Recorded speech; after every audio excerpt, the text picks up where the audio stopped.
Vayan conmigo a Filipenses capítulo 1 y soy consciente del reloj en este momento y de cuánto tiempo tengo aquí, así que de manera similar a como lo hice la semana pasada, les di a ustedes los 3 puntos de antemano. En realidad, solo estoy tratando el segundo punto esta noche nuevamente. Así que es más, estamos revisando el primer capítulo de Filipenses a un ritmo más lento y más definido. Creo que vamos a examinar algunas cosas que tal vez incluso podríamos pasar por alto si tuviéramos prisa. No hay una vista de 30.000 pies de Filipenses esta noche. Estamos en el suelo, en la tierra, ensuciándonos y mirando lo que Dios está tratando de mostrarnos en el libro de Filipenses. Y cuanto más leo Filipenses, más me recuerda al discurso de Jesús. Es un hermoso paralelo. Así que leamos nuestros versículos aquí. En realidad, son solo los versículos 7 y 8. Así que Filipenses 1, versículos 7 y 8. Pablo dice esto: porque es justo que me sienta así acerca de todos ustedes, porque los tengo en mi corazón, ya que tanto en mi encarcelamiento como en la defensa y confirmación del Evangelio, todos ustedes son partícipes de gracia conmigo, porque Dios es mi testigo de cuánto los anhelo a todos. Con el afecto de Cristo Jesús, oremos. Padre, trabajarías a través de tu palabra, a través de tu Santo Espíritu, en tu pueblo.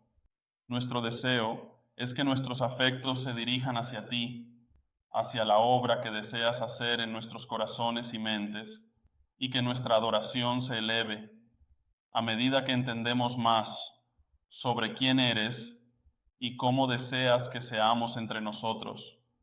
Oramos en el nombre de Cristo. Amén. Así que haré una pequeña revisión. A medida que continuamos a través de esta porción de la Escritura, espero y oro. Y eso no es un juego de palabras, porque el tema ha sido la oración todo el tiempo. Esta es en realidad la segunda parte. El título que he dado es La alegría y el propósito de la oración. La alegría del propósito en la oración. Y ahora que estamos mirando esto, estamos profundizando en lo que Pablo decía sobre esta iglesia filipense, ¿verdad? Y su visión y cómo ha visto el cuerpo de la iglesia en su totalidad, ¿verdad? Quiero decir, ni siquiera está comenzando a hablar de alguien en particular dentro de esa iglesia, pero él ve a esta iglesia como un cuerpo de personas por las que tiene un profundo afecto. Tener estas actitudes las llamo en un sentido positivo dentro de la visión de Pablo sobre los filipenses es bueno para nosotros porque, en verdad, si pudiera darte una aplicación directa, es que deberíamos tener los mismos afectos unos por otros, y creo que los tenemos. Así que, revisando la semana pasada, vemos que pasamos por los versículos 3 al 6 y algunas de las cosas que hemos visto. Número 1, hemos visto esta gratitud y oración, ¿verdad? Hemos visto el corazón que está lleno de agradecimiento. Y en verdad, un corazón que es agradecido no tiene espacio para el descontento y la ingratitud. El descontento y la ingratitud entre el cuerpo crean disensión.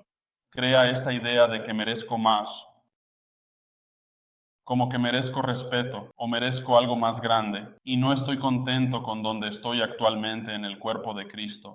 Pero no hay espacio para eso si tu corazón está lleno de agradecimiento y gratitud, ¿verdad? Y realmente está describiendo un corazón redimido que opera en esta plenitud de corazón, ¿verdad? Esta plenitud, no hay espacio en el corazón para mirar a los demás y pensar menos de ellos o no estar agradecido por ellos, ¿verdad? Lo hemos visto en el versículo 3. Lo leeré para ti. Dice: agradezco a mi Dios en toda memoria de ustedes. Así que obtengo esto del segundo marco o estado mental en el que Pablo está trabajando. Es la comprensión de que a través de Cristo tiene una relación personal con Dios. Lo ves desde el principio. Dice, agradezco a mí, Dios, no dice nuestro Dios. ¿Sabes? En cierto sentido, que está uniendo a toda la iglesia de Filipos. Está diciendo mi Dios, este es mi Dios. Y así es como comienza en oración. Cuando me acerco a Dios, lo veo como quien es para mí, no para los demás, sino quien es para mí, es mío. ¿Sabes? Así que la tercera cosa es que se acercó a la oración con alegría, ¿verdad? Alegría. Y dentro de esa alegría está la frecuencia de su uso de la oración. Dice en el versículo 4, siempre ofreciendo oraciones con alegría y cada oración por todos ustedes. Así que da esta unión de alegría. Y luego la frecuencia de la oración es a menudo, ¿verdad? Hay una actitud de alegría y la actitud de que deberíamos estar en oración por los demás de manera constante, ¿verdad?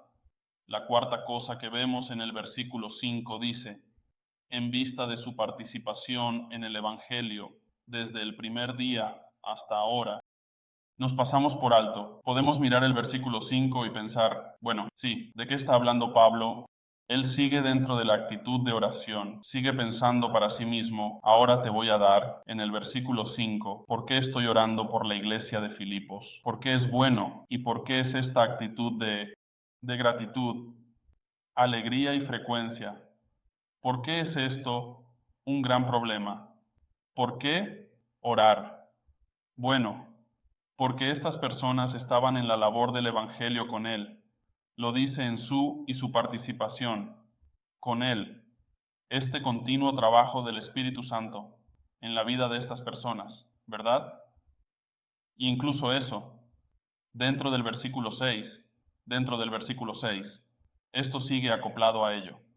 Así que entiendes, al ver este versículo que nos encanta citar, ¿verdad? Especialmente cuando te miras a ti mismo y piensas, no he llegado, no estoy ni cerca de donde estaba antes, pero no estoy donde quiero estar, ¿verdad? Romanos 7, como hago lo que no quiero hacer y luego las cosas que tengo que hacer, no las hago. Es como esta batalla dentro de ustedes mismos, ¿verdad? Dentro de la vida cristiana hay una obra de santificación. Y Pablo dice esto, él dice, porque estoy seguro de esto, y me encanta esto porque esta confianza no se basa en creyentes individuales, no se basa en eso. Su base para la confianza está en quien simplemente lo dice ahí, dice, ese es Él. Si solo te detienes ahí y piensas lo que sea que Él vaya a decir después de esto, tiene un significado absoluto, ¿verdad? Es un significado elevado, pero el significado se basa en una persona. Por eso dice, pero que Él, Dios, y luego te da la mayor esperanza en la vida de un creyente, que Cristo no solo te salvó y te dejó.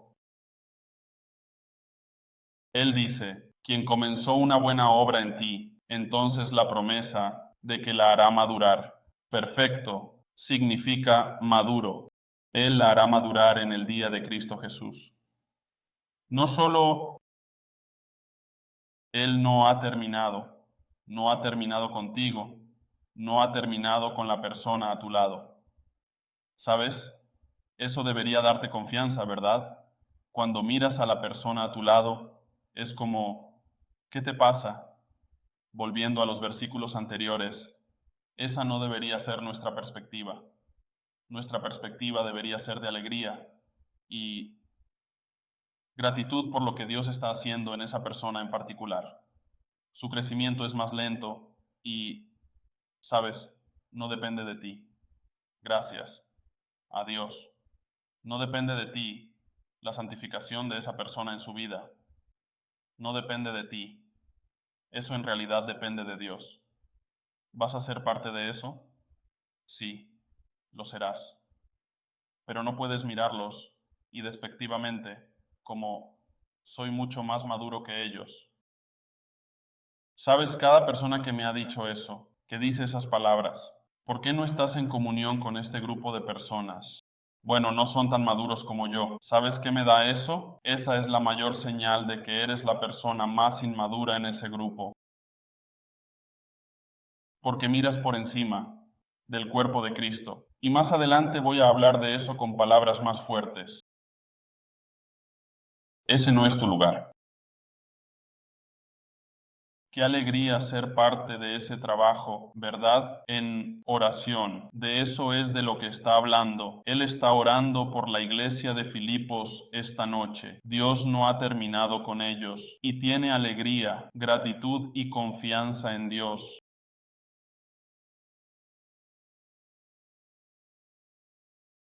Si oras, si estás orando para que el camino de alguien esté en la dirección de la santidad, piensa en esto. Si estás orando en la dirección personal, oras por alguien, oras por la santificación. Y la santidad de esa persona, estás orando una oración que Dios quiere responder. De hecho, Él está respondiendo. No es como si estuvieras orando una oración que piensas para ti mismo. Bueno, Dios respondió su oración. No sé, hombre, ¿Dios quiere hacer su iglesia santa? ¿Qué pregunta es esa? ¿De qué estás hablando? Es como decir, ¿Dios quiere que su iglesia sea menos santa? No, oras por la persona a tu derecha y a tu izquierda para que Dios haga un cambio en su vida y Dios quiere responder esa oración. Tu actitud es, ¿cómo abordo esta oración? Tengo alegría, tengo gratitud, amo a estas personas. Lo verás en el corazón y la mente de Pablo. Así que, ahora llegamos a nuestro texto. Y esto es, aquí es donde Pablo comienza a desglosar su propio pensamiento sobre esta iglesia y sus propias emociones y su propio corazón hacia los filipenses. Es realmente como una pausa para mirar el corazón de un pastor. Pero el corazón del pastor no debería ser solo el corazón del pastor. El corazón del pastor debería ser el corazón de cada creyente en la iglesia. Lo explicaré más a fondo ahora, pero miren el versículo 7. Este es el segundo punto que les di hace 2 semanas, los afectos de la oración personal. Así que en el versículo 7 comienza con una palabra, dice, ¿por qué? Y tengo que hacer una pausa allí, porque es imperativo que pause allí, porque dice, ¿por qué? Y luego dice, señalando hacia atrás y luego hacia adelante, señalando hacia atrás a los versículos anteriores. El versículo anterior es para proporcionar nuestra confianza en que el que comenzó en ustedes una buena obra, la continuará hasta el día de Cristo Jesús. Y luego, mirando hacia adelante, dice, estoy seguro. Quiero decir, dado que dice, ¿por qué? Es solo correcto que me sienta así. O podrías traducirlo, dado que estas cosas son ciertas, dado que todo lo que acabo de decir ahora, como la introducción, todo lo que ha llegado hasta el versículo 7, puedes decir, dado que todas estas cosas son ciertas, entonces definitivamente es correcto que me sienta así acerca de ustedes. No es un afecto construido en algún tipo de vacío. No es esta idea de que no conoce a esta iglesia íntimamente, los ama, está dispuesto a ir a prisión por ellos.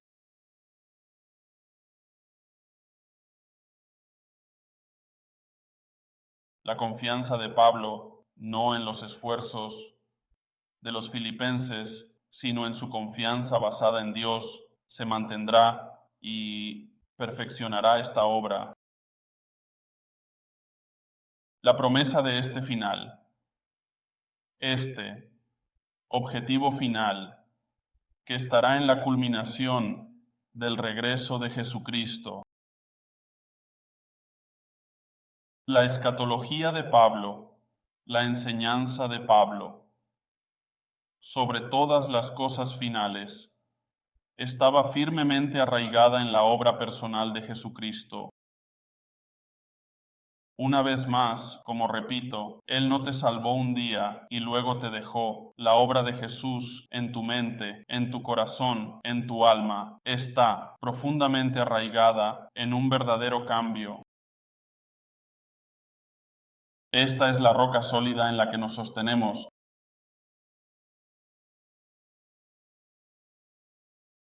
Esta es la primera razón por la que expresará cómo se siente acerca de la iglesia filipense. Él dice una declaración muy entrañable, una declaración muy hermosa. Y mira lo que dice. Dice, escribo que es correcto que me sienta así acerca de ustedes. Y dice, porque los tengo en mi corazón. ¿Sabes? Él no dijo que los tengo en mi mano como compañeros de trabajo, no dijo que los tengo en mi mente, que pienso en ustedes todo el tiempo, porque ya lo dijo en los primeros 3 versículos. Ahora dice, los tengo en mi corazón, están profundamente arraigados en mi corazón. Y esto podría significar, ya sabes, para nosotros como cristianos americanos, pensamos en eso y solo pensamos en el emocionalismo. Si te dijera eso, es como si te dijera que los tengo en mi corazón. Pensarías, bueno, sí, eso significa que Él tiene este amor entrañable y eso y aquello, sí, es cierto, pero en este idioma griego que Dios ha elegido para comunicar su palabra, tiene un significado más profundo, tiene un sentido más profundo que solo nuestra idea de amor y los corazones y todas estas cosas es muy superficial en comparación con lo que Dios está tratando de comunicar. Incluso lo llamaría, esta es una declaración muy pastoral. Los tengo en mi corazón. ¿Qué quiere decir con esto? Sabes, si haces tu propio estudio de palabras, y esto no está en mis notas, si haces tu propio estudio de palabras sobre solo buscar corazón, en la Biblia obtendrás un montón de referencias al corazón, ¿verdad? Quiero decir, ni siquiera obtendrías como, ya sabes, Mateo, donde habla de que donde está tu corazón, ahí está tu tesoro, como ya sabes qué valoras en la vida, cosas así. Y luego ves que muchas veces cuando se menciona el corazón es como el desbordamiento, en cierto sentido, o la producción de solo pecado. ¿Verdad? Del corazón, ¿verdad? La boca realmente habla y estas cosas salen.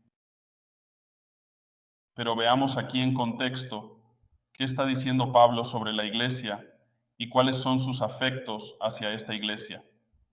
El contexto del versículo 4, siempre ofreciendo oración, con gozo en cada oración, por todos. Y en el versículo 7, la última parte del versículo 7 dice, todos ustedes son partícipes de la gracia conmigo. Entonces, primero que nada, ¿de quién está hablando? Está hablando de toda la iglesia, de toda la iglesia. No una parte de la iglesia, no solo el liderazgo, no solo los diáconos, no solo aquellos que sirven, toda la iglesia. Él siente sobre esta iglesia en su totalidad que todos ellos son en su corazón.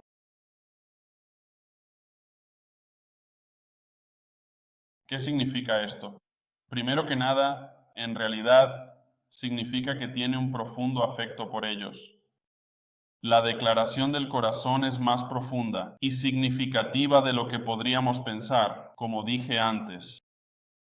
En 2 Corintios 4:6, mira, no tienes que ir allí, pero lo leeré aquí, anótalo. Pero 2 Corintios 4:6 nos muestra que en griego, no sé si sabes, la palabra en griego para corazón es cardia, y de ahí obtenemos como arresto cardíaco, ya sabes, como si estuvieran tratando con los corazones, ¿verdad? Cardio, ¿verdad? Estás ejercitando el corazón, cosas así. Así que esta palabra, como en San, en 2 Corintios 4:6, leo esto para ti. Dice que Dios quien dijo que brille la luz de la oscuridad, es quien ha brillado en nuestros corazones para dar la luz del conocimiento de la gloria de Dios en el rostro de Cristo.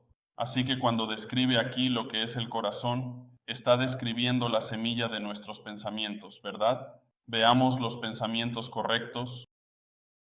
En Efesios 6:22 dice: lo he enviado a ustedes con este propósito, para que conozcan sobre nosotros y Él pueda confortar sus corazones.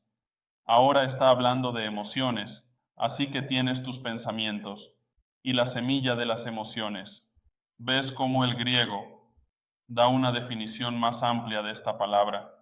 2 Corintios 9:7 dice: cada uno debe hacer como ha propuesto en su corazón, no de mala gana ni por obligación, porque Dios ama al dador alegre. Y esto nos muestra la voluntad, como cuando vas a dar, ¿verdad? Dice que cada uno de nosotros debe proponerse en su corazón. Esto tiene que ver con tu disposición, así que tienes tu emoción, tienes tu vida de pensamientos y tienes tu voluntad. ¿Qué estoy tratando de señalar? La palabra de Dios, cuando dice corazón, está describiendo todo de ti, todo lo que eres. Tu corazón es en realidad quién eres, como si la gente te pregunta quién eres. No vas a decir, bueno, lo que soy es esto, esta cara y estas manos. Eso no es quién eres. Quién eres es tu voluntad, tus pensamientos, tus emociones y cómo piensas y luego cómo interactúas con las personas dentro de esas cosas, ¿verdad?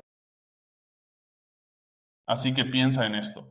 Cuando dice la iglesia de Filipos que están en mi corazón, Él está diciendo, eres una parte de mí, estás profundamente arraigado en quien soy. ¿Entiendes que eso tiene tanto peso? Como pienso en ti, mis emociones, cuando pienso en ti, mis emociones fluyen y mi voluntad quiere acercarse a ti porque Él lo dice más adelante, que los anhela. Es profundo. Corazón es el núcleo de un individuo. Y plantea la pregunta, como dije antes, que señalaría esto. ¿Está tu corazón para la iglesia? ¿El corazón Pablo estaba a la iglesia? ¿Son tus oraciones para la iglesia? ¿Son tus pensamientos para la iglesia? ¿Son tus deseos para la iglesia? ¿Son tus emociones para la iglesia? ¿Es tu voluntad para la iglesia? Según Pablo, su amor y afecto por Cristo eran sinónimos de su amor y afecto por la iglesia. Estaban unidos, nunca separados. Esta idea, ¿cómo puedes decir que amas a Cristo, pero en la misma oración decir que no soportas a la iglesia? ¿Cómo puedes decir que amas a Cristo, pero odias a la iglesia?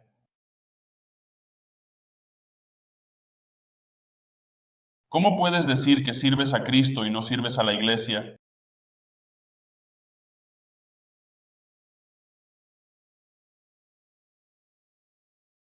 Yo argumentaría que si no sirves a la iglesia no estás sirviendo a Cristo.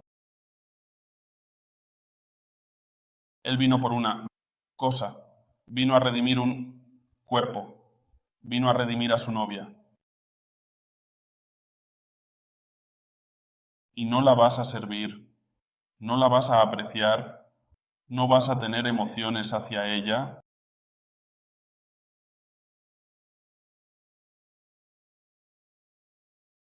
Yo preguntaría, ¿cómo se presta este servicio si llegamos a este siguiente punto aquí? ¿Cómo se presta a este servicio? ¿Cómo se manifiesta este afecto? ¿Cómo es esto? Amor por la novia y ¿cómo es? ¿Cómo se ve? ¿Sabes? Pablo nos da un pequeño vistazo en el siguiente versículo. Él dice esto: De hecho, en el mismo versículo dice, porque los tengo en mi corazón, y dice, ya que ambos en mi encarcelamiento y en la defensa y confirmación del Evangelio, todos ustedes son partícipes de la gracia conmigo. La palabra aquí que dice encarcelamiento, ¿sabes? No está hablando de que Pablo está descrito como en una celda de cárcel, como si estuviera encerrado detrás de la celda. Pero eso no es lo que dice la palabra. La palabra, en lo literal, significa en cadenas. Ahora, leámoslo de nuevo. Ya que ambos en mis cadenas,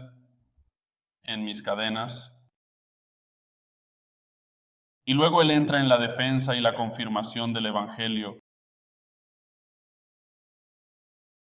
Él no se aleja del servicio, que necesitaba de manera significativa para sí mismo.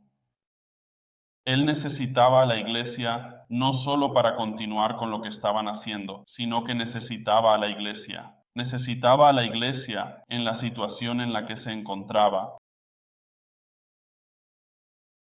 Esto tiene sentido, ¿verdad? Incluso entre nosotros aquí, cuando estamos pasando por cosas, ¿qué hacemos? No lo hacemos solos.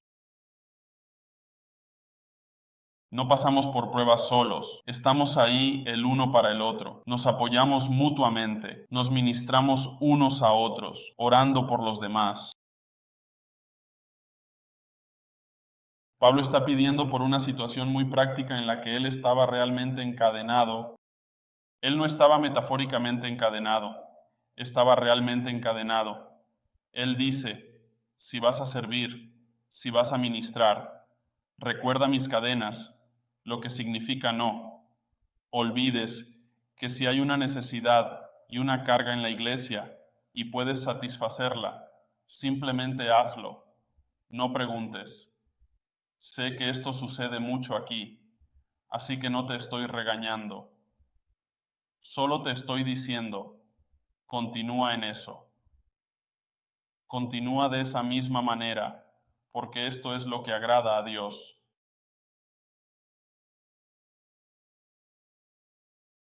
Yo digo, ves una necesidad, la satisfaces. Ves a un hermano o hermana llorando, lloras con ellos.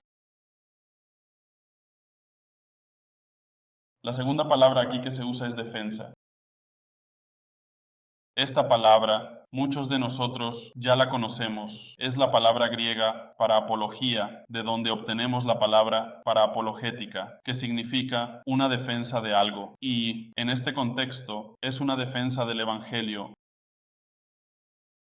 Antes de intentar explicar esto, quiero hacer una nota al margen. En la defensa del Evangelio o en la definición de defensa del Evangelio por parte de las personas, en los cristianos han hecho más daño al Evangelio que bien.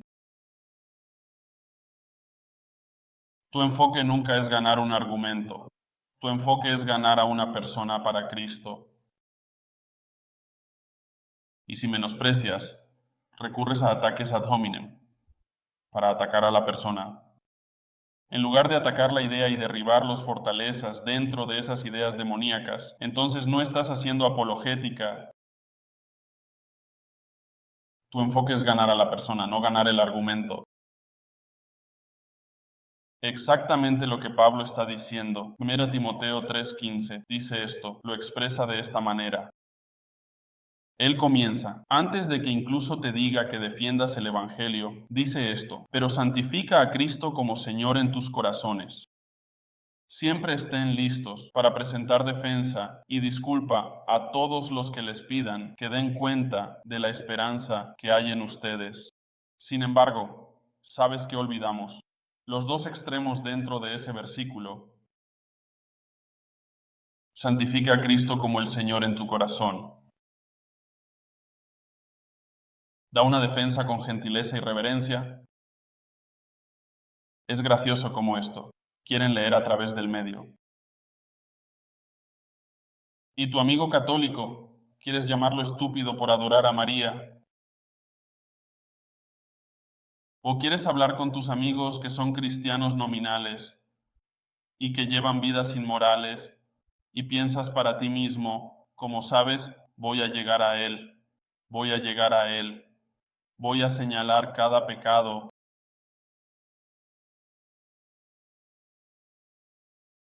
Eso no es defensa, y eso no es con gentileza, y definitivamente no es con reverencia, y la reverencia no es para la persona.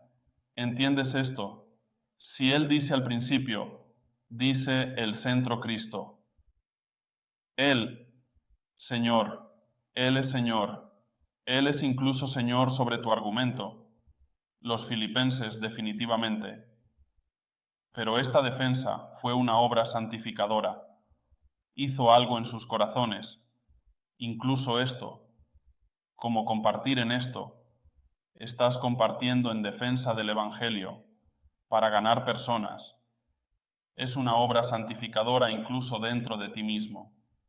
El versículo 16 dice en 1 Pedro 3:16, el versículo justo después de esto, y mantén una buena conciencia. Ahora se trata de ti, no solo de tu enfoque hacia la apologética, sino de tu actitud y tu propia santidad personal dentro de esto. Él dice, y mantén una buena conciencia, para que en la cosa en la que eres calumniado, el mundo te va a calumniar, van a hacer todas estas cosas. Y dice esto, dice quienes critican tu buen comportamiento en Cristo. Pondríamos la vergüenza. Para algunos, dentro de la apologética, ni siquiera puedes aferrarte a eso. Cuando haces argumentos, diría, vergüenza de ti por hablarle a la gente de esa manera. Los filipenses no tenían un enfoque que se pareciera a eso. Y usan esta otra palabra. Miren Filipenses capítulo 1 de nuevo. Dice que la segunda palabra que usan es defensa y la confirmación del Evangelio. Defensa y la confirmación del Evangelio. ¿Qué significa esto? Tienes que unir estas ideas. No son cosas separadas. La defensa y la confirmación son cosas que deben combinarse para crear esta única idea. Bueno, déjame primero decirte lo que esto significa. En la confirmación del griego significa validación o garantía, junto con la defensa. Significaría un tipo de trabajo en presentar un caso por la verdad del Evangelio, no solo una defensa, no solo una defensa. Déjame aclararme entonces, sino una ofensiva. A veces estamos tomando esta posición de retroceso. Es como no, ¿sabes qué? La palabra de Dios es poderosa. Se ha dicho, creo que lo dijo Calvino, él dice, no defiendes la palabra de Dios tanto como defenderías a un león, solo abres la jaula. Usa la palabra de Dios. No te apoyes en la filosofía. Argumentos astutos. Si vas a formular algún argumento, tiene que ser desde aquí, todo junto. Alinéalo todo y di bam, bam, bam, bam. Este es el árbol, la confirmación. Piensa en esto. Mira Hechos. Capítulo 28. Me encanta esto porque sé que Pablo hacía esto todo el tiempo. Sí, 28. Comenzando en el versículo 23.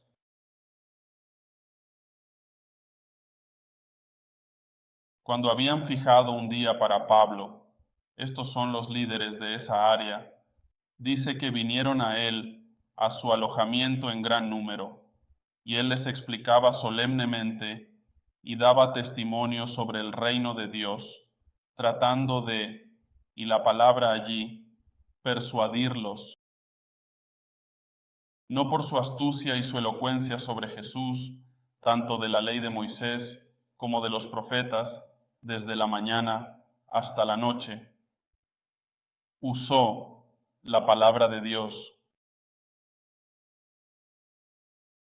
Versículo 24. Algunos estaban siendo persuadidos por las cosas que se decían, pero otros no creían. ¿Sabes qué?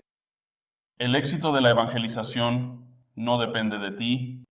Eso debería ser un peso que se quita de tus hombros. No estás hecho para cargar esa carga. Algunos creyeron y otros no.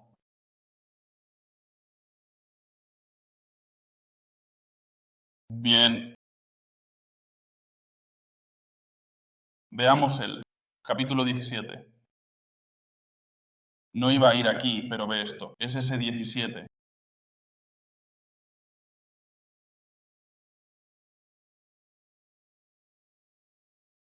Versículo 22. ¿Recuerdan que es el monte de Marte, verdad? Pablo llega a esto,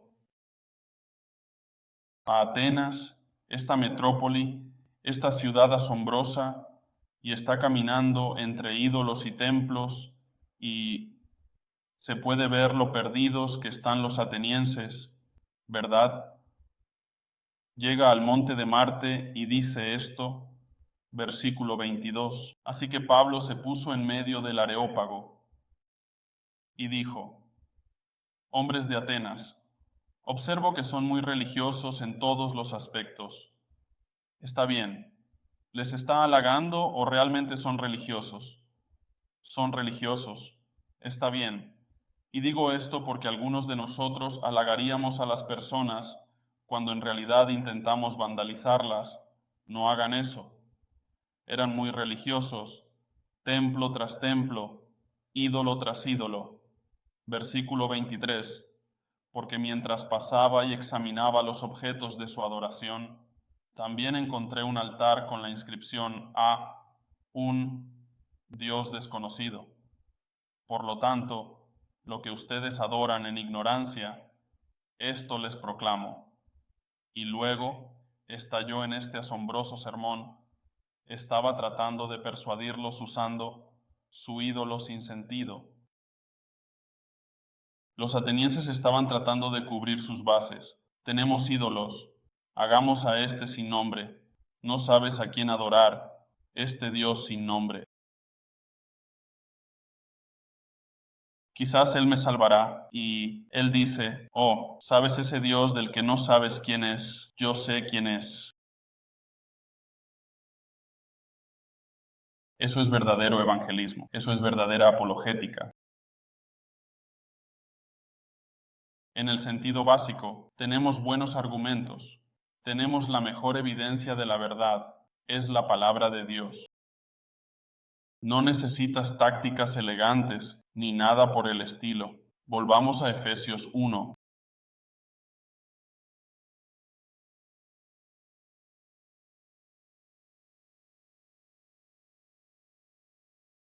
Y lo mismo es como, miren chicos, no recurran a la manipulación, no recurran a tácticas de miedo o emocionalismo, o argumentos de hombre de paja. Tomas el argumento de alguien y luego lo tergiversas, como en su argumento, y lo incendias. Debes tener un nivel de respeto por las personas.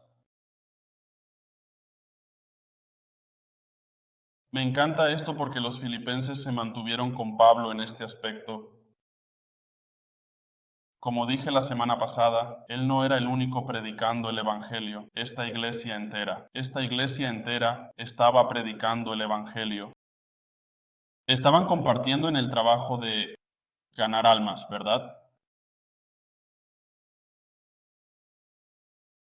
No lo diluyeron, no lo distorsionaron, no lo adulteraron. El Evangelio no lo adulteraron con filosofías vagas, sino que defendieron y confirmaron la verdad en esta iglesia. Mira el versículo 5. Quiero subir para poder bajar, pero vamos al versículo 5. Esto es en vista de su participación. Quiero resaltar esto porque se va a unir con el versículo 8. Dice en vista de su participación, los filipenses no eran espectadores. No iban a la iglesia y se sentaban en los bancos para convertirse en consumidores como si fueran a un evento de concierto y fueran los consumidores de lo que estaba sucediendo aquí. Esa no era la mentalidad de la iglesia filipense.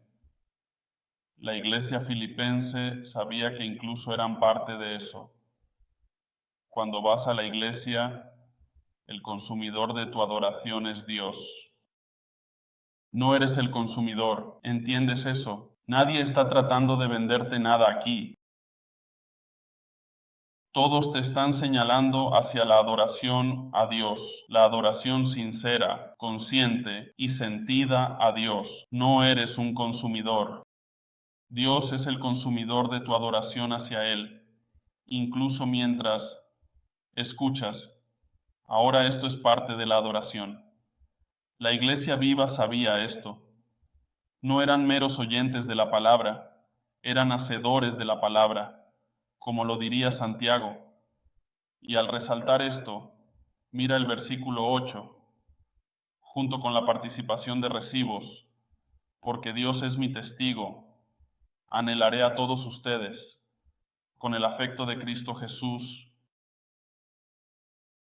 Él abre esta declaración, me gusta, usa la conjunción, usa esa palabra, porque. A medida que abre esto y dice, casi como nuevamente, como podría decir, ya que, ¿verdad? Y explica aún más el versículo 7. Él profundiza y luego se eleva a la evidencia más alta de su afecto por ellos. ¿Y cuál fue la evidencia más alta? Como Dios es mi testigo.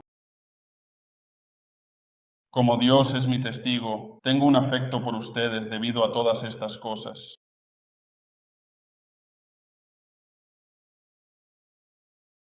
Y luego dice otra. Hermosa declaración como el pastor de esta iglesia. Dice cuánto anhelo por ustedes y cuánto anhelo por todos ustedes. Él dice que este tipo de afecto solo se encuentra en la comunión, en Cristo Jesús. Estos lazos, este amor profundo, compasión y ternura y amabilidad hacia los demás, solo se encuentran en la obra del Evangelio. Este no es un amor superficial, está fundamentado en las misericordias de Dios hacia nosotros.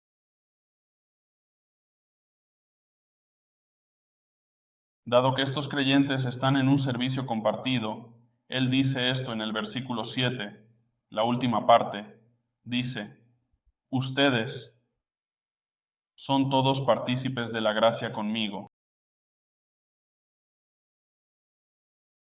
Son naturalmente partícipes de alguna manera de la gracia porque no están. Los participantes no son meros espectadores. Como dije, en el fruto de este Evangelio, la obra del Evangelio de Pablo, la obra del Evangelio que se está realizando en Filipos, siempre apunta a una cosa principal, que Dios está redimiendo a los perdidos para ser parte de esa obra, sin importar cuán pequeña o grande sea en tu vida, es una gracia de Dios. Los filipenses sabían esto, y Pablo agradeció al Señor por eso en los filipenses. En oración, lo sabían profundamente.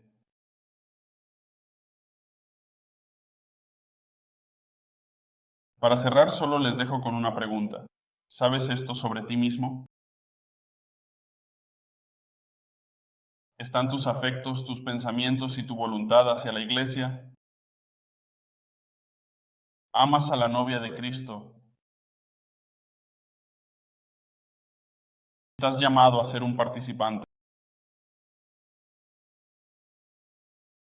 Ese es el desafío de la invitación que te hice esta noche. Oremos, Padre. Qué alegría es siempre ser parte de tu iglesia. Qué alegría es ser parte del trabajo que estás haciendo en muchas vidas aquí. Y podríamos decir, cada uno de nosotros, lo mismo que dijo el apóstol Pablo, que tú, que todos aquí, que estamos en los corazones de los demás. Nuestro amor por ustedes se manifiesta de una manera muy real mientras servimos y amamos a los demás. Nos harías abundar aún más en este amor, no para nuestra gloria, sino para la gloria de tu Hijo y la gloria suprema de tu obra que harás al regresar por nosotros. Pedimos esto en Cristo. Amén.